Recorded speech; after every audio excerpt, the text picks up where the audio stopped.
Hello everybody, good evening, and welcome once again to Glasgow Skeptics and Pub. For the very few people who may have turned up in the past 5 minutes, just so you know, Glasgow Skeptics is a grassroots, not-for-profit organisation committed to promoting science and understanding, critical thinking and freedom of expression. Can I very quickly ask you, which I didn't before, how many of you is this your first time here? Wow, okay, excellent. And how many of you have been here before? Did some of you put your hands up twice there? That was a little... okay, well anyway, we'll move right along because most of you heard what I said 10 minutes ago. So we are very lucky to have with us here Professor John Curtice. He is a Professor of Politics at the University of Strathclyde. He's the current President of the British Polling Council. I knew there's a C. And if you're watching TV on the 18th at all, then you will see him all over your screens. He really doesn't need much more of an introduction, I don't think. Please welcome Professor John Curtice. Thank you.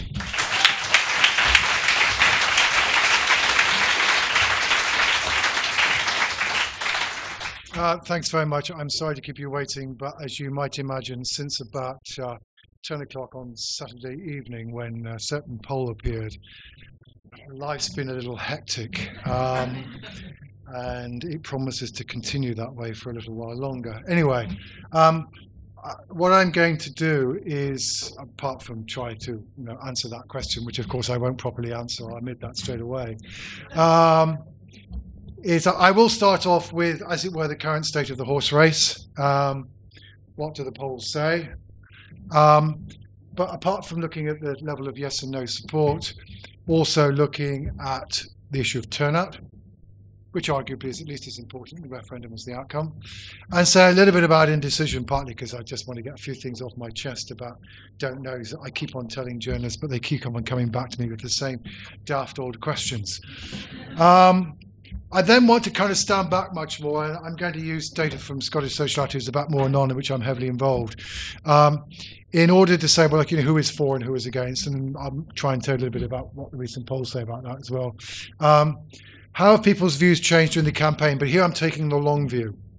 Here I'm no longer interested in, well, what's happened in the last 4 weeks or whatever, but what's happened since 2011, since 2012. How have things changed over the long run? Because Scottish social attitudes enable us to do that. And then, perhaps most interestingly, why are people for or against? And doing these 3 sections, I will try to relate them to what the polls are currently saying. Okay, so to start off with then, with the polls.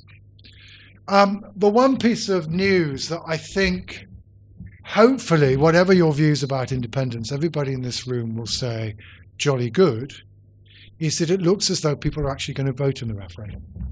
And that, of course, is an assumption you can no longer make when it comes to elections, that people will actually bother. Last Scottish Parliament election, 50%. Last UK election, only around 60%. What I'm showing you here, this is data from Ipsos Mori's polls, and they have the nice advantage that, first of all, they ask the same question about what's your probability of turning out in the referendum on a scale from 1 to 10. They ask the same question of the same people about the Scottish Parliament election. But they then go on and ask, we can then compare those responses to what people say in Ipsos Mori's GB-wide polls, asking the same question about the chances of voting in the UK general election. So the left hand of each of these trio of columns is the proportion of people who say to Ipsos Mori, I'm absolutely dead certain to vote, 10 out of 10. The middle column is the proportion of people in the same sample who say they would vote in the Scottish Parliament election. And on the right are the nearest contemporaneous GB-wide opinion poll figures for reported certainty of voting in the nearest UK general election. And as you can see, Scotland has been energised by this referendum in general. We seem to be even keener to vote for Scottish Parliament elections than anybody across the UK is for voting for a UK general election. But secondly, notice in each case the proportion who's saying they're certain to vote in the referendum has always been higher than even for Scottish Parliament election, and it's tending to go up. And indeed, YouGov's poll yesterday was 94% saying they were certain about, at that point, it's hardly worth asking the question. Quebec got, I think, 93, 94% in 1995. None of us have been quite anticipating that much, though, insofar as the polls are narrowing, that will push the turnout up further. But certainly back to the kinds of levels, maybe one or two people in this room can quite remember, but the level of the 1950s, when we used to get 80% plus turnouts, we may go back to that, certainly. Okay, so the crucial thing about that, of course, is the higher the turnout, whatever the result, the more obvious it will be that actually this really is the voice of Scotland's electorate, and the greater the requirement on the losers to accept that they have lost the fight, that this is indeed Scotland's voice. Where are we at the moment, so far as the polls are concerned? Well, this is a lot narrower than we once were. This is the poll of polls that I run on the One Scotland Thinks website, which is it's a very simple affair.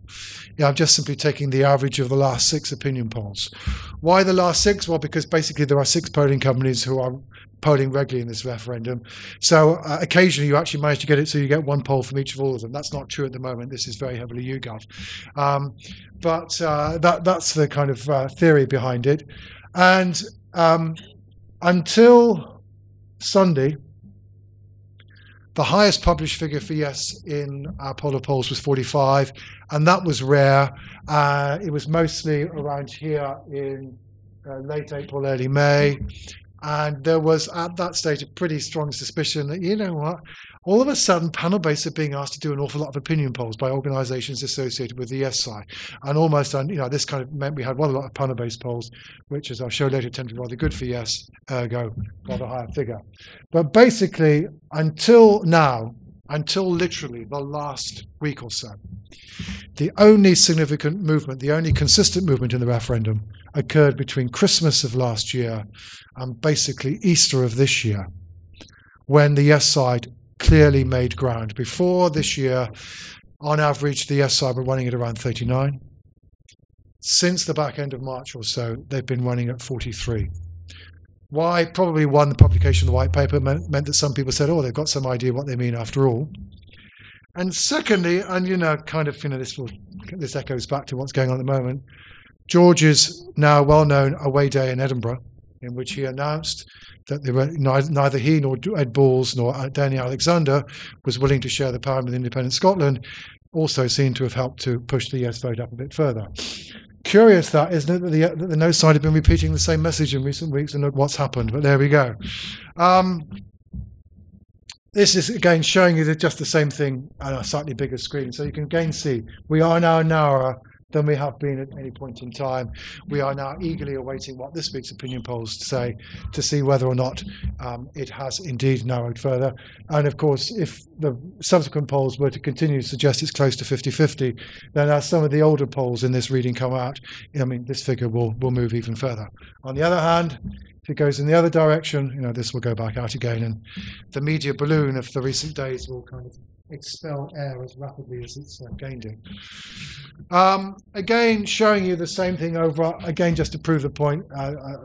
This is showing you now kind of rather more clearly, rather than taking a running average, this is what the polls have said over a discrete time periods. The early 3 rounds are basically 2013, as I said, 39%. This is after the white paper, but before the currency intervention, modest gains by yes, but clearly there in all the polls. This was after the currency intervention to the end of March.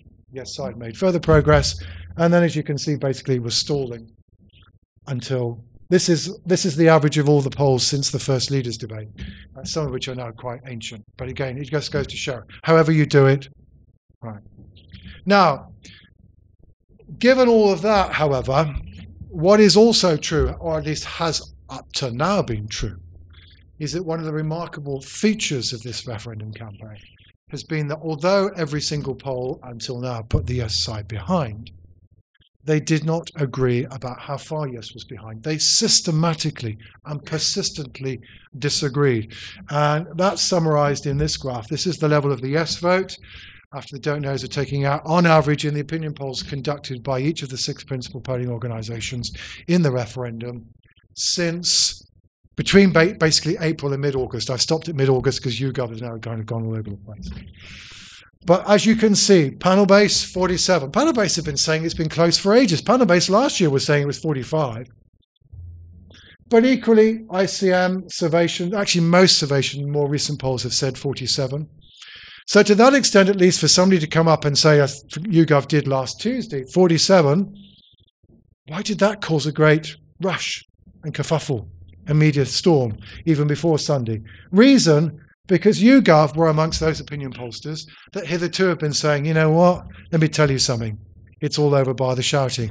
Indeed, there was actually a famous blog that Peter Kellner, the president of YouGov, wrote shortly after the European elections, in which he laid into Survation in particular and said, your polls are wrong. You overestimated the SNP vote in the European election. We do it better. We do it differently. And it's absolutely clear that the no side are going to win. Mr. Kellner has changed his tune in the last 48 hours.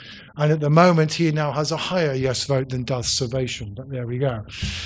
We'll wait to see what Survation say later this week. But the point, so therefore, the fact that YouGov were such conservative pollsters in their estimate of the yes vote is the reason why when they came up with 51 or even 47, people said, hang on, something seems to be going on here. It's also why this poll, which is coming out at midnight tonight, is also being eagerly watched, because these were very similar to YouGov. So will they find the trend? Because, and why does it matter? It matters because the other poll that happened yesterday, which ironically came from the yes side, said 48 from panel base, which is what panel base had said the previous month, which is what they said in June. So we had this remarkable contrast of, on the one hand, YouGov, hitherto the conservative pollsters as far as the yes side are concerned, big swing across a sequence of polls. Panel base saying, no, nothing's changed. So that's the uncertainty that we're currently living with. The don't knows, indecision. These are, ignore the far two right-hand columns for the moment. This is the don't knows in the last TNS poll that was done at the back end of July. This is the don't knows in the last ICM. And this is the average in all the other polls at the moment. The BBC was being very BBC-ish and being very careful. When it kind of got to, oh God, we really do have to report this YouGov poll. We really cannot ignore it. So we better caveat it heavily. And so the way they found of caveating was, well, it's 51%, but that's only after you've taken out the undecided, so we can't be quite sure. Well, actually, there were only 7% of undecideds in YouGov polls, so frankly, we could be darn sure. But anyway, and the truth is that actually, depending on how you ask the question, and a little bit on how you weight the data, there have never been very many truly undecideds in this referendum. I mean, that figure is now down to, all these figures have begun to come down, but that figure was only 12 through most of the summer. It's never been more than 15. ICM get a higher figure because they weight their data in such a way that those folk who did not vote in 2010 represent nearly 50% of their sample, and that tends to push the don't knows up. TNS have always had the highest don't knows. That's because they say to people, what do you intend to do on the 18th of September? Other people say, what would you do now? What would you think you'll do? They ask a much tougher question and they get a high level of don't knows. But in any case, it's coming down. But the point I want you to note is, compare this with the last referendum we had. Yes, you all remember the last referendum we had? It caused real excitement. It was about whether or not we should introduce the alternative vote into elections to the House of Commons. Now, maybe a few people in this room understand the alternative vote, but I bet there are not that too many of you. If you do, you're a very unusual audience. These are polls 6-8 weeks before the AV referendum. 33% don't knows, 27%. I mean, this was a subject nobody knew anything about, cared about even less. This is a subject we've been debating for 40 years. A lot of people on both sides care absolutely passionately about. So therefore, don't be surprised that there aren't that many don't knows. That said, there has always been the potential for movement, although it's never looked like a big potential, which is one of the reasons why the progress that yes have made according to YouGov is remarkably dramatic if they are correct. This is TNS BMRB, who kind of, because they were getting higher don't know, is going to explore the issue a bit further. And so they gave people 4 options. Number one was, I don't care what Darling or Salmon say. I've made my mind up. That's it. Go away. That's it. Finished. 52% of Scotland's population. At the other end of the spectrum, they then found there were only 15% of people who I've not made any decision at all, which was roughly the don't knows that most other pollsters were picking up. In between, however, are two other groups. There's a group that says, well, yeah, I've got an idea what I'm going to do. I think I might vote yes, but no, I absolutely made my mind up. I mean, I've heard something else, I might change my mind. And there are others, then another 15% who say, yeah, look, I'm pretty sure I'm going to vote no, but I suppose maybe if somebody really said something that hit me between the eyeballs, I might change my mind. And in fact, what TNS then found is that their question, which was asking people what you intend to do, that group and that group were both saying don't know to them. And it was only these two groups that were giving them an answer. But what this means is that actually, rather than being a lot of unwashed people out there who have no idea of what they're going to do, and that all the two sides have to do is to persuade them to go into their camp rather than the other camp, is an incredibly simplistic view.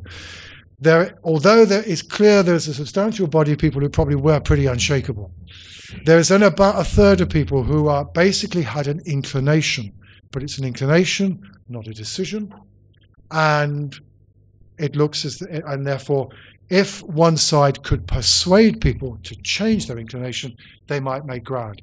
And one suspects that's a fair chunk of what's managed to go on. Okay, so that's where we are. We're in a rather different place, and even I've given this talk a week ago, and certainly a very different place from where we were 2 weeks ago. But we're still on tenterhooks waiting to see if it's confirmed. Now, let me stand back a bit. Scottish social attitudes. Very, very different animal from the opinion polls that you will see in the headlines. This is a quasi-academic enterprise that I'm heavily involved in. It only happens once a year. We don't ask people on the internet. We don't ask people on the phone. We don't even just knock on their door and hope that they happen to be 1834 and male.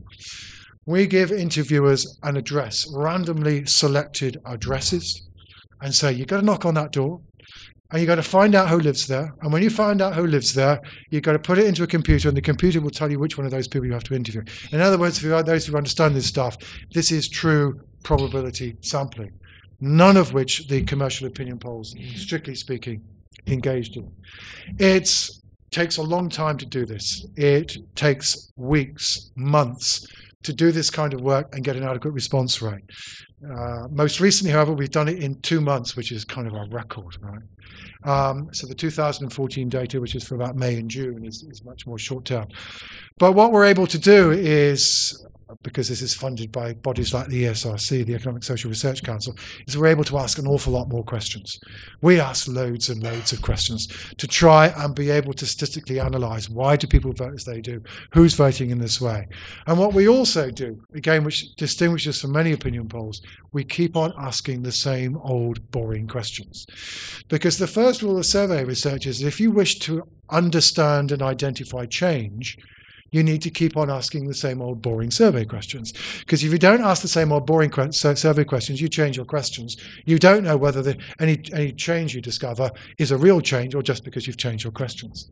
So you'll see, and in particular what we have is the only time series on people's attitudes towards how Scotland should be governed that goes all the way back to 1999. It's the only one that's done it. Now, that's a little bit more about it. Why do we do it? Well, essentially, it's partly academic. It's to enable people to sit there over their computers and write learned academic papers. It's also very much with a view to trying to contribute to the development of public policy. And we asked lots of questions about a lot of other subjects. This year, for example, we've asked about alcohol, mental health. We've asked in the past about sectarianism, etc., etc. Issues of crucial public policy to Scotland. Anyway, most recent survey conducted between May and July. So this is nothing to do with recent current incitement. How do we?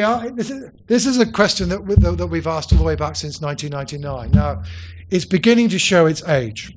All right. Some of you remember that once upon a time the SNP wasn't quite sure whether it wanted an independent Scotland to be in the European Union or not. Those days are long since gone, but we still have the question. But I'm just going to call both of those independents. Equally, some of you remember that a certain person called Tony Blair got a bit of the collywobbles about whether the Scottish Parliament should have its so-called tax-varying power, never used, of course. And so we also had a distinction between the Scottish Parliament with and without tax-varying powers. Again, I'm just going to call this devolution. And those are the folk who say, why do we have that building at the bottom of the Royal Mile? It was a waste of money and the people in it are a complete waste of space. Okay, what does this show over time? Well, it certainly doesn't show what the SNP expected it to show when they first came to power in 2007. When the SNP first came to power in 2007, they said, aha, if we can show Scotland that we know how to govern the country, they will say to us, thou clearly are wise and wonderful people, O SNP. We will now follow you into the promised land of independence because you clearly know, you are clearly prophets and you clearly know what you're talking about. Actually, ironically, if anything, the opposite seemed to happen in the early years of the SNP government. Here is 2007, it's after the election, 2010, even 2012. We actually got what by our standards were record level loads of support for independence. And in fact, you know, still even as of last summer, and now I mean the summer of this year, you know, we were now getting independence up to pretty much the all-time high. It's not quite. We did get 35 in 2005. So clearly, the yes side had got pretty much corralled the potential support for independence, and had overcome the apparent disadvantage of the SNP being in power. But you know, still quite a substantial potential gap. But certainly, you know, are we having this referendum because there was an increased demand and support for independence? No, that was not the basis of why the SNP won in 2011. The reason why the SNP won in 2011 is because of what happened, basically, at least symbolically, just down the road, when Ian Gray was hustled out of Glasgow Central Railway Station into the front door of a Subway sandwich shop and out the back door. This was the man who was going to stand up to the Tories in order to defend Scotland's interests. He couldn't even stand up to Sean Clarkin. But there we go. Right. In the last couple of years, we've also been able to ask people about their referendum vote. We've done it in such a way that made it very, very easy to say, oh, I'm not quite sure, I've not decided yet, which was deliberate. But then we also then follow up and say, well, come on, hang on. What do you think? What did we find? This is now the measures for 2014. So remember, this is May and July. It's before the current excitement. Unsqueezed, that is simply the first question, only 25% saying yes, 43% saying no, 32%, well, no, I haven't completely decided. These folk were then asked, oh, hang on, come on, what are you really going to do? They split about 50-50, which is not uncommon in the opinion polls when you squeeze people. Add the two groups together, and we were looking at 33% for yes, 51% for no, 15% really not willing to say something. Once we took the undecideds out, we were looking at 39-61, or if we took into account the prospect of differential turnout, about 41-59. In other words, for what it's worth, it's not worth so much now, we were looking at figures not dissimilar from the more conservative of the pollsters in the referendum. So to that extent, at least, we were kind of suggesting that maybe they were a bit closer to the truth.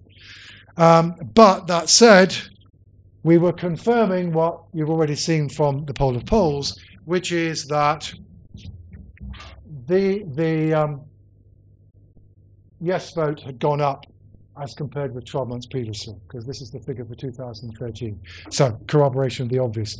Note, however, fascinatingly, that 33% figure is exactly the same as the 33% figure we got in our old question asking about independence, and the two groups are virtually identical. So I'm often going to use both measures because I can only use that older measure in order to look at how things have changed over the long run. But before do that, let me just quickly run through who was for and who's against. Number one, crucially, the gender gap. As you can see, our support for independence has gone up and down, but it's tended to go up in parallel in the two genders.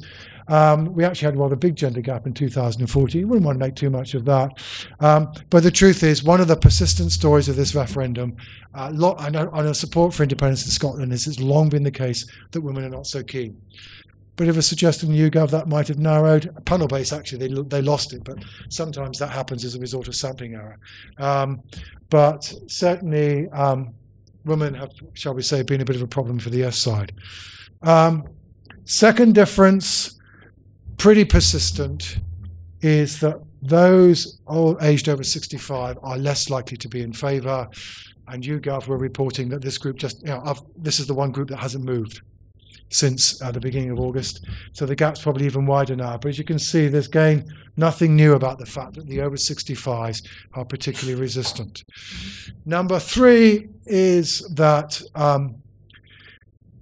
people who are less well off, and in particular the folk who live in the most deprived parts of Scotland, are undoubtedly more in favour of independence. Again, that's been a persistent pattern over time. These are the folk who are living in the most deprived parts of Scotland. Their yes support's always been higher there. That's why when every foreign journalist rings up the yes campaign and says, can we please go out canvassing with you, they say, right, we'll take you to Easterhouse. Because they know that's where they're going to find most yes voters. And it's also, frankly, where the yes side have been concentrating its resources perfectly sensibly, because they're more likely to find yes voters to mobilise there. Okay, but that doesn't really explain why people are for or against. Let me first of all show you some of the long-run trends in some of the things that we might think this referendum is about for people. Number 1 is the question of identity. We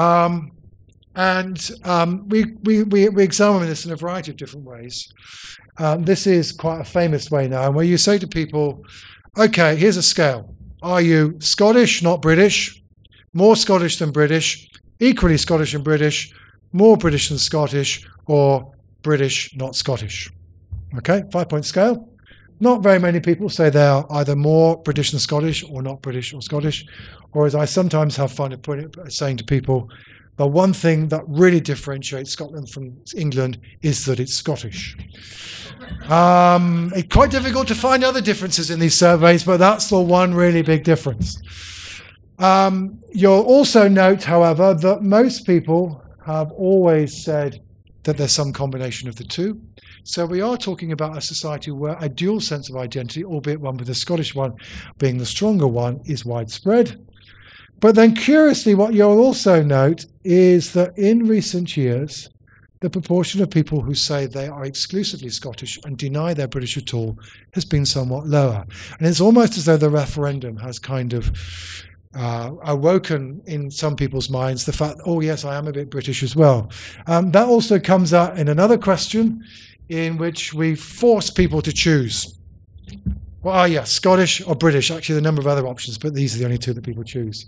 Now, overwhelmingly, people choose Scottish, but notice the proportion when forced to choose who say they're Scottish has gone down in recent years, and rather more people say they are British, which ought to be good news for the no side.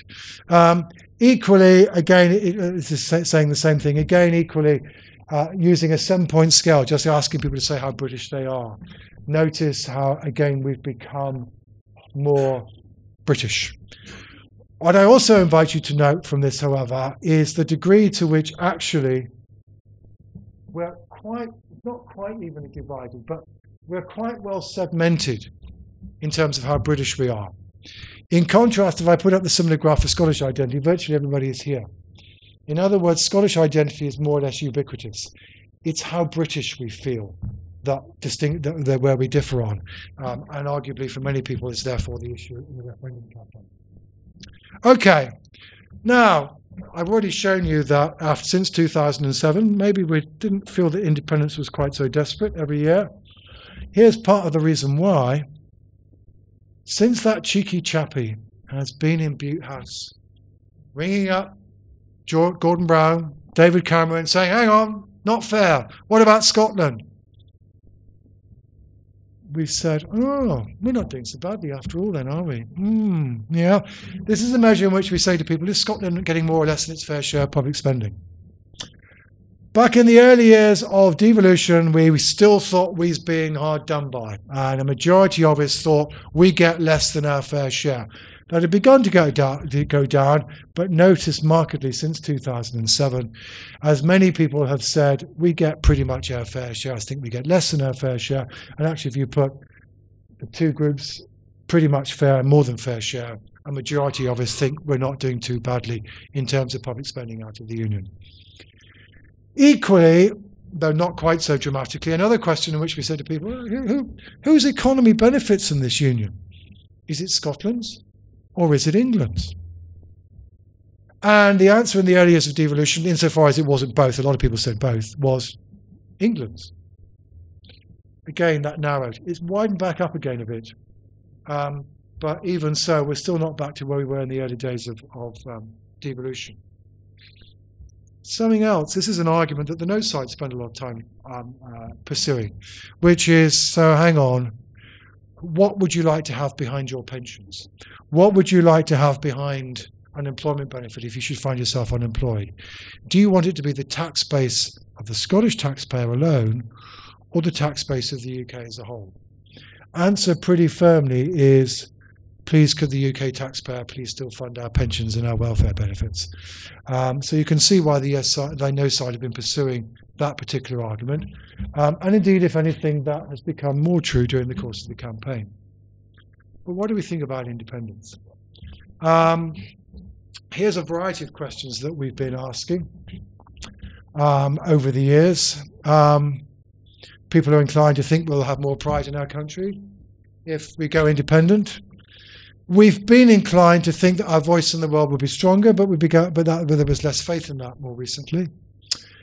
We've tended to be, on this measure, though not necessarily on other measures, to feel, well, it's about a 50-50 chance whether the economy will be better or worse. By 2014, we were finding more people saying it was going to be worse. The argument about inequality strongly pursued by the yes side, well, most people just say it's not going to make any difference, but certainly not much enthusiasm for the idea that it would reduce inequality, and in particular the item says it would reduce the gap between the rich and the poor. It refers very specifically to income inequality, and again things have become more negative. We're not quite sure we could bail out the banks, and we're not quite sure that we'll be any better off. But what you'll notice, curiously, is that between 2013 and 2014 on this measure, the distribution of opinion seemed to move against the yes side.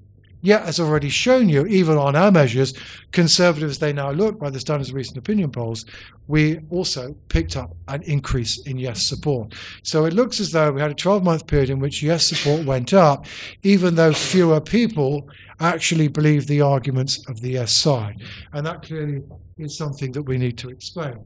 And this takes me on to what is my last principal theme, which is what I'm calling crystallizing. And it's basically the idea, well, look, is it the case that by the time Scotland votes on 9 days' time, will it really represent people's collective judgment of the merits of the arguments put before them? Is it the case that people who think that Scotland's voice will be stronger in the world, or that its economy will be better, etc., are indeed yes voters, and the folk who think that it's going to be bad for Scotland are indeed going to be no voters, which is about as close we can get to getting to some indication of whether or not this vote is what the political scientists like to call well-informed. You might feel that the judgments are wrong, but if at least people's vote is consistent with their judgments, then at least their behaviour is not simply random. So that's what I want to get at. And therefore I'm interested in, is it the case that the link between people's perceptions of the consequences of independence and whether they're going to vote yes or no have strengthened over the long course of the last 3 or 4 years?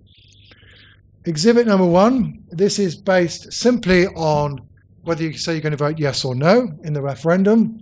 It is just therefore looking at 2000 and 2014, and I am showing you the link between whether or not you think the economy is going to be better and probability of voting yes. So notice, in 2013, of those people who said the economy will be a lot better under independence, 86% said they were going to vote yes. It's similarly for the blue bars from left to right. Now, however, notice that how on the left-hand side, the proportion of people who think the economy is either going to be a little better or a lot better, who are yes voters, is now markedly higher. And these figures haven't changed very much. So in other words, why is it possible for the yes side to gain votes while apparently losing the argument, because amongst the people whom they have been winning the argument, they have now got them into being yes supporters. That becomes even clearer if we now use my other question, the old SSA question, and I can now look at what's happened over the whole of the 4 years since 2011, and notice here in particular how this figure has really gone up.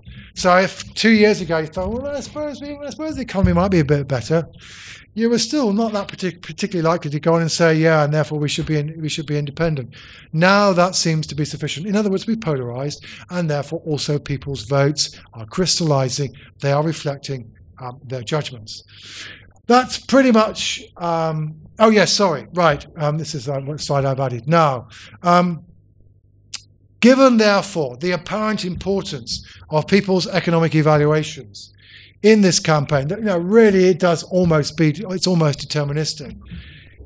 Presumably what should have happened most recently is that indeed people's views of the economic consequence of independence should have changed. And that indeed is exactly what YouGov's data shows.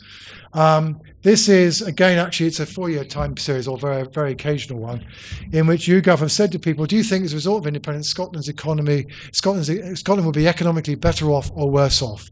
As recently as June, the proportion of people who thought we will be worse off as a result of independence, so this is roughly around the time that Scottish Social Attitudes was in the field, their figures were even more pessimistic than ours. They almost had twice as many pessimists about the economic consequences of independence as optimists. Gaps almost completely disappeared. So that's just to affirm to you that that long-term story that Scottish Social Attitudes has been telling about the importance of the economy is actually confirmed by what's happened in recent weeks.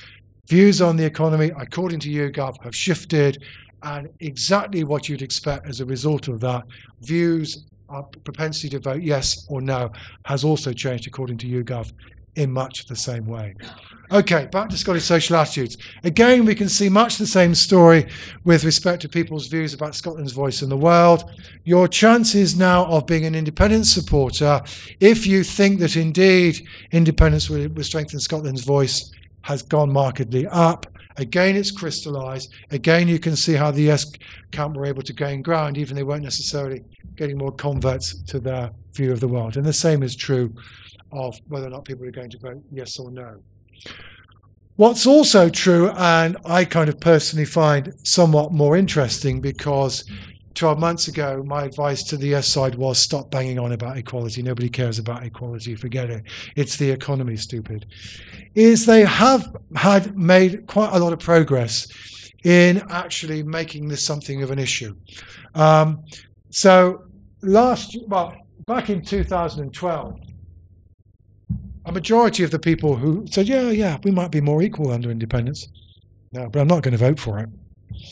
That improved to some degree in 2013, but be wary of this figure, because very few people think that an independent Scotland will be a lot more equal.